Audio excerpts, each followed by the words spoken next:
gelap, dulu aku juga takut pada gelap. Sehingga aku harus memegang senter di malam hari. Sampai pada suatu hari, aku mendengar sebuah dongeng mengenai serangga kecil dan juga takut pada gelap. Kisah seram tentang hutan seram. Dan juga kisah serangga kecil yang sangat pemalu. Di hutan yang sangat gelap, tinggallah seekor serangga kecil. Dia adalah seekor serangga biasa. Dan hutan tempat tinggalnya tidak berbeda dengan hutan-hutan lainnya. Dan malam pun datang.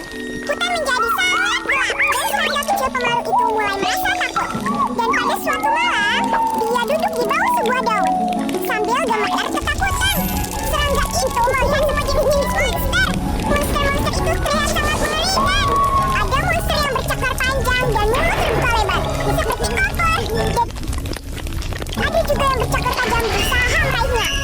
Saat malam semakin larut, rasa takut semakin kuat. Saat kegelapan semakin mencekam, rasa takut serangga itu semakin tidak tertahankan. Dia pun berseru, "Aku takut, aku takut, aku takut! Ibu tolong aku! Ibu tolong, nyalakan lampunya!" Dan semua hewan di hutan ketakutan karena jeritan serangga itu. Lalu mereka pun berlarian karena ketakutan. Dan serangga itu melihat bayangan para hewan berlarian di hutan dan semakin menjerit karena semua hewan ketakutan. "Tolong aku!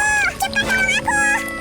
Namun suara jeritan serangga itu pun membuat seorang peri hutan kecil terbangun. Dia harus terbang ke sekolah esok harinya agar bisa mempelajari semua jenis-jenisnya. Dan karena sangat mengantuk, dia akan tertidur selama pelajaran. Bukannya menyimak dengan seksama, dia malah tidur. Semua tahu bahwa jika kau tidur di kelas, kau akan mendapatkan nilai buruk. Maka peri itu memutuskan untuk menghentikan keributan malam ini. Dia pun terbang melintasi kegelapan untuk mencari